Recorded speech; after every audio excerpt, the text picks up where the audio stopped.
Assalamualaikum, Dokter Yana. Waalaikumsalam warahmatullahi wabarakatuh. Om Lama Seno. nggak ketemu nih ya. Udah berapa ya? Mungkin 2-3 tahun yang lalu kali terakhir ketemu ya. Ya. Terakhir mungkin waktu kumpul-kumpul di Salemba tuh YKM ya. Di YKM, Salemba YKM. di Ya. Depok. Halal bihalal, Ya Yayasan Keluarga betul. Muslim. Ya. Ya. Baik, Sobat Seno, ini suatu hal yang luar biasa. Hari ini kita kedatangan tamu istimewa, keren banget. Bapak dokter loh ya, bukan dokter loh ini, dokter ya. Bapak Dokter Yana Hanafiah. Ntar kita panggilnya Pak Dokter aja deh Pak Yana ya. Ya. Nah, ini supaya Sobat Seno confirm dulu siapa ini Pak Dokter Yana Hanafiah. Beliau nih orang sibuk nih. Jadi hingga sekarang beliau adalah komisaris di Reliance Manager Investasi. Waduh, komisaris repot ngawasin orang terus. Beliau juga sibuk tolong dikoreksi kalau salah nih Pak Dokter ya. Ya. Jadi Dewan Pengawas Syariah juga ya di MNC Asset Management dan PT Star Asset Management. Luar biasa. Dan kalau udah jadi Dewan Pengawas Syariah, biasanya harus dipilih oleh Dewan Syariah Nasional MUI dan disetujui oleh OJK ya. Ya, betul Om Seno. Waduh. Jadi makanya banyak di situ juga terlihat foto-foto, termasuk, wah ini ada Pak Kiai di dalamnya nih. Pak Ya, Dokter Yana bisa Kiai cerita dulu Ma'ruf. nggak? Iya, kesibukannya dari berbagai kesibukan, ada waktu juga untuk keluarga, ada meraih gelar doktoral juga. Bisa nggak sekelumit ceritain dulu fotonya nih? Siap. Wah, ini ada. Pernah ketemu sama Om Arwin Rashid gitu. Ya. Oh, ini yang lagi golf ya? Iya. Di mana nih Pak Yana? Ini waktu lagi Senayan driving range-nya belum dibongkar ini.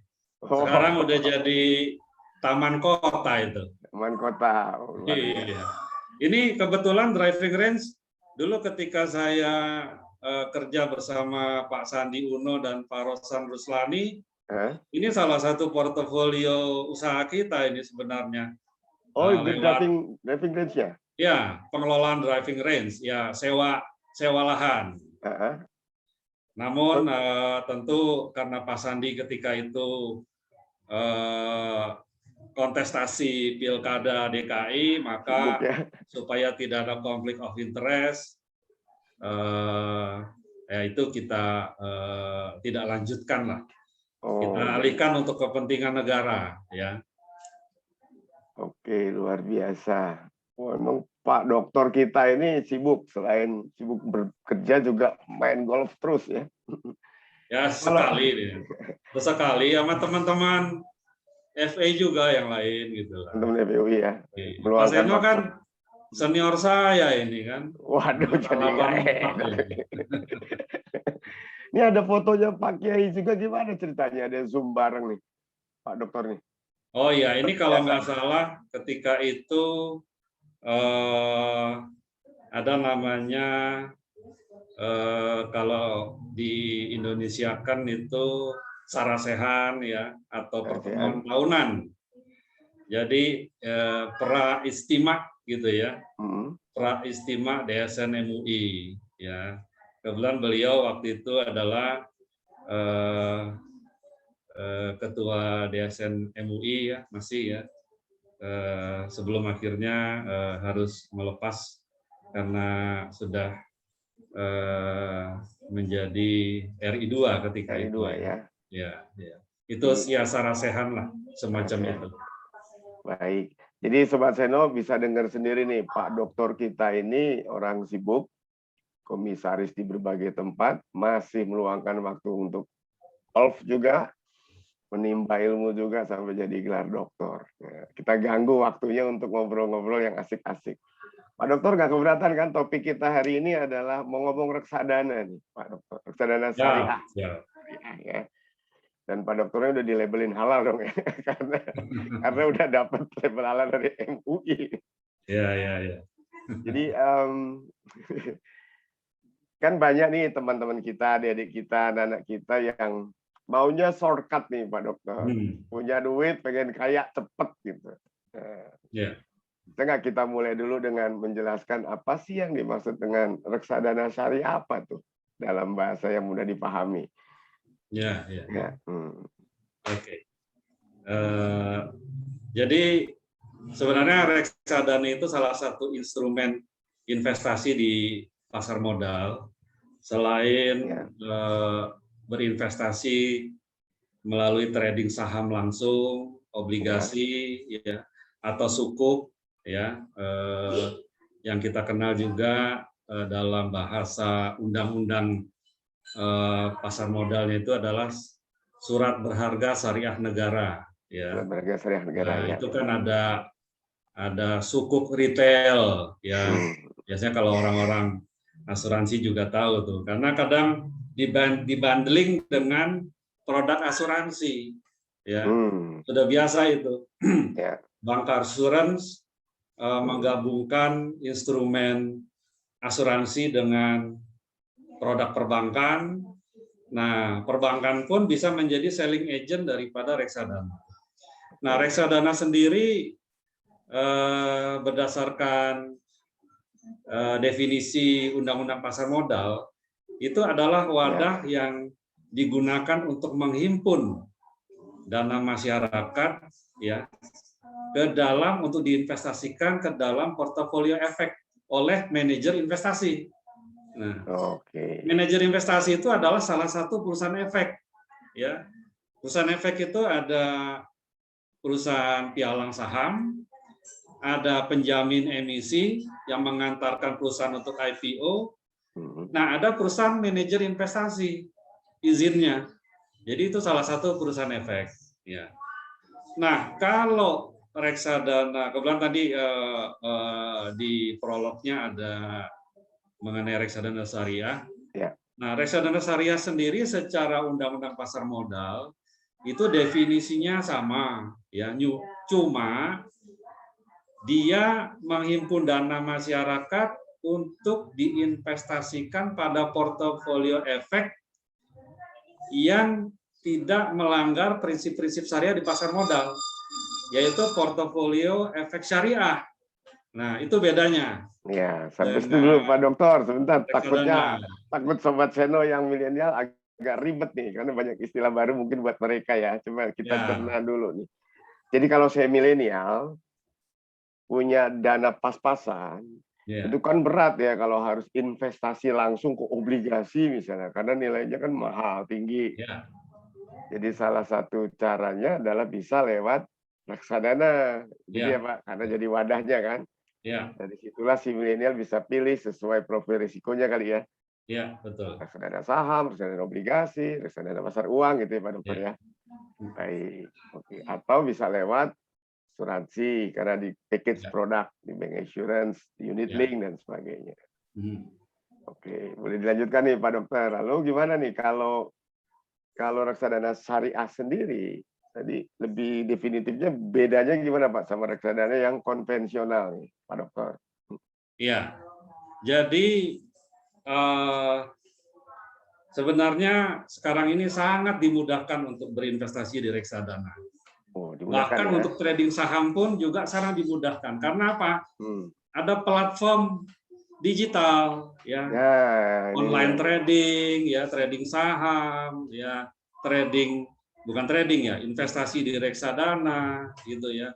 Sangat mudah, bisa dari rumah tanpa fisik ketemu dengan broker atau manajer investasi, efisien, dan khusus untuk reksadana itu bahkan 1 juta atau 500.000 itu sudah bisa ya membeli produk reksadana, ya. Jadi untuk para milenials ini jangan khawatir, memang untuk mengetahui atau memahami instrumen investasi pasar modal, mulailah dengan reksadana. Karena apa? Dengan 100.000, 500.000 atau 1 juta, Anda punya portofolio efek, ya, yang terdiri dari, kalau reksadana saham, lebih dari 10 saham punya Anda. Tapi kalau Anda membeli langsung saham dengan 1 juta, ya nggak cukup. Atau kalau cukup, cuma dapat beberapa lot untuk saham-saham yang murah gitu ya. Nah, saham-saham murah ini, maksud saya murah adalah secara nominalnya rendah ya.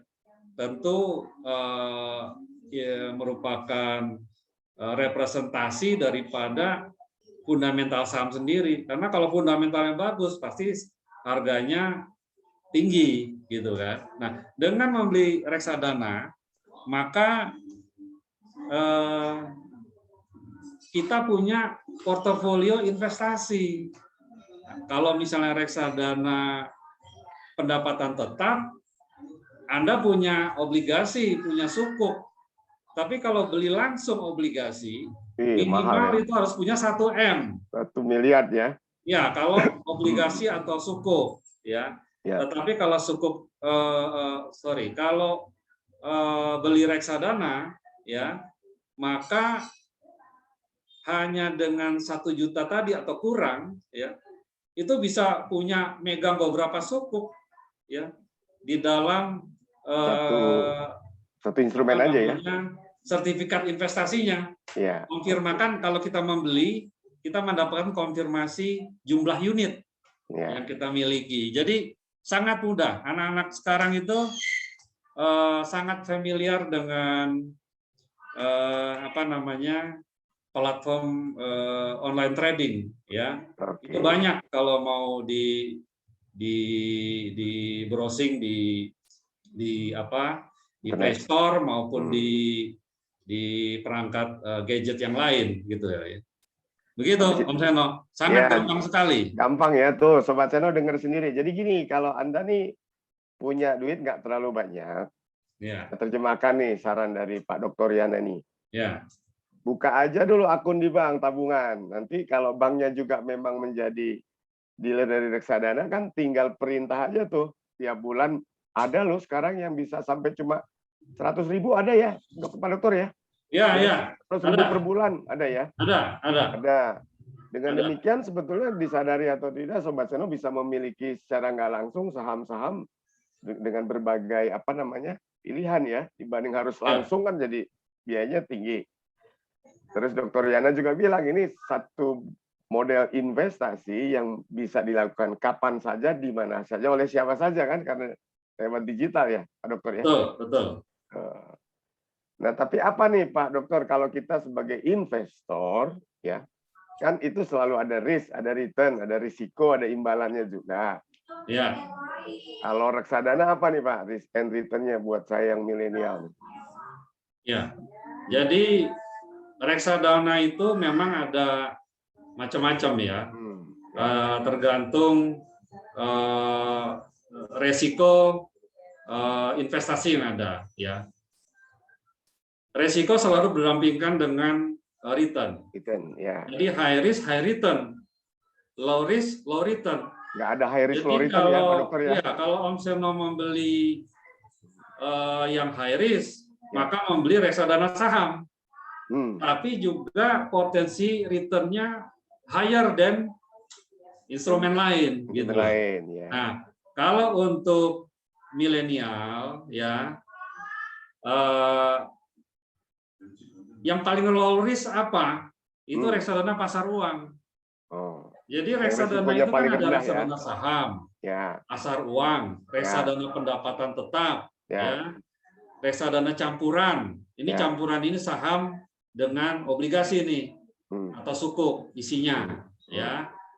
Kalau yang lebih canggih lagi ada reksadana terstruktur. Tapi kalau milenial jangan ke sana dulu. Milenial cukup lihat di reksadana pasar uang, reksadana pendapatan tetap, atau reksadana saham, gitu kan. Nah, reksadana pasar uang itu mirip dengan deposito, Om Seno. Mudah dicairkan tanpa redemption fee, tanpa subscription fee, dan yield-nya lebih tinggi daripada deposito. Kenapa tuh? Kenapa lebih tinggi, Pak Dokter? Kalau deposito, ya kita bicara aja nih tabungan ya. Kalau di data saya ya, kalau ini masih update ya, itu dana pihak ketiga di perbankan ya, yang terhimpun kalau nggak salah ini per kuartal pertama itu 6.790 triliun. Nah, 2.100-nya itu tabungan, Om Seno. Oh, Nah, 2.100 triliun tabungan tabungan. itu cuma memberikan tidak sampai 1%. Ya. Belum dipotong pajak. Ya. Ya, tapi kalau milenials ini taruh di reksadana pasar uang, masih bisa dapatkan lebih dari 1% net. Ya. Jadi yield-nya lebih bagus, lebih resikonya menantang, rendah gitu. Ya, karena apa? Ditempatkan oleh manajer investasi ke dalam instrumen pasar uang, ya, termasuk deposito juga, ya, dan juga obligasi atau sukuk, ya, kalau di reksadana syariah pasar uang, maka ditaruhnya di sukuk. Tapi sukuk yang udah mau jatuh tempo, yang tinggal beberapa bulan lagi, ya. Jadi nggak ada fluktuasi harga lagi dan itu sangat aman reksadana pasar uang. Nah, kalau berani-berani dikit lagi masuk reksadana pendapatan tetap. Ya karena syariah masuklah reksadana sukuk gitu kan. Mau lebih menantang lagi reksadana saham.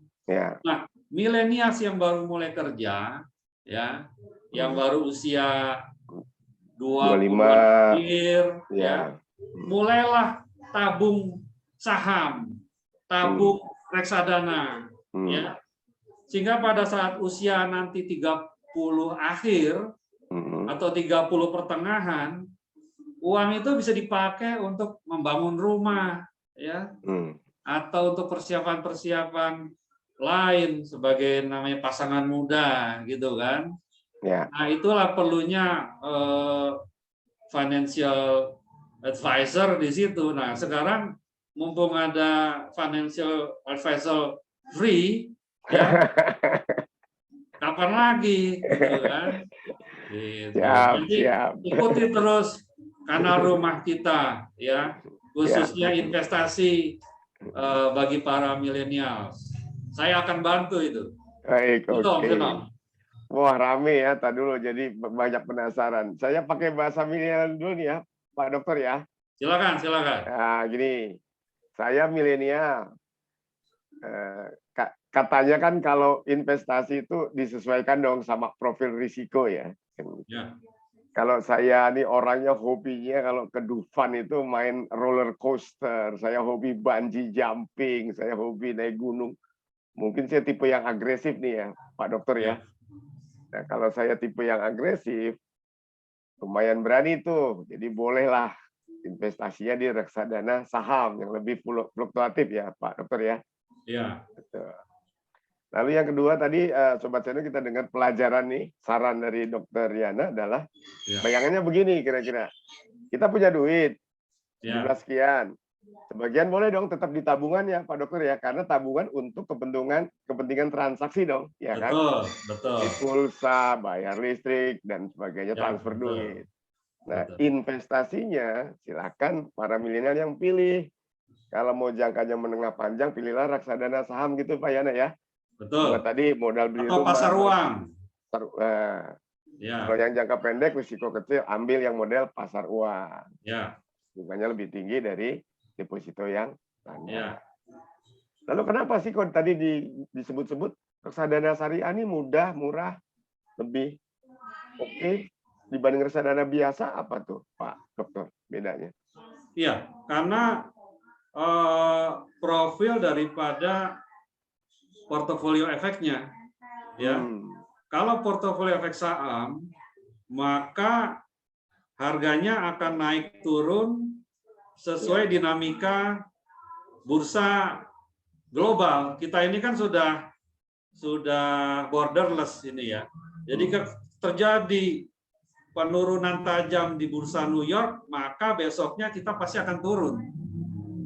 Om Seno ingat ketika pandemi awal, ya, di mana indeks bursa efek Indonesia, ya, itu atau IHSG, ya, indeks harga saham gabungan, ya, itu turun sampai di bawah 4.000 levelnya. Ya. Di awal-awal 2020 ya? Ya, dari 6.000. Dari Itu 6.000 kalau ya? nggak salah ketika mulai di Indonesia ada kasus, Maret, 2020 April, tuh, Om. Mei, Ya. di Amerika banyak jatuh korban meninggal, fatality rate-nya tinggi, Ya. kasus-kasus barunya positif COVID tinggi, New York Stock Exchange collapse, ya. Dan itu kalau kita bicara bursa saham itu dia dikenal namanya contagion effect, dia menular.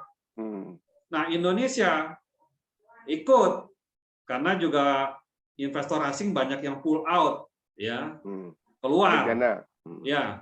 Jadi dari 6.000-an turun menjadi di bawah 4.000. Ya. Jadi yang punya reksadana saham ketika itu ikut turun.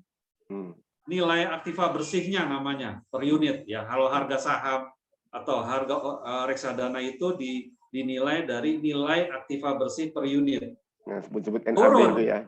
Ya. Nah, kalau investor reksadananya itu jeli, ya, matang, ya, dan percaya pada manajer investasinya, jangan ikut-ikutan jual karena akan rugi. Simpen aja ya. Simpan. Karena apa?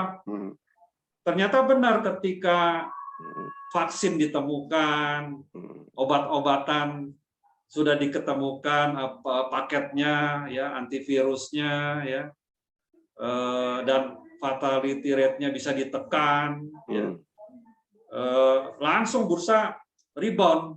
Ya, naik lagi. Investor yang jeli ketika dulu beli di harga rendah, wah, untung berkali-kali lipat. Khususnya apa? Saham-saham industri farmasi seperti Kimia Farma, Indofarma, ya, dan ada itu perusahaan penghasil alat-alat kesehatan tuh, alat suntik, infus dan lain-lain, naik langsung tajam. Nah, di bursa Wall Street juga sama, Om Seno. Saham-saham farmasinya naik semua.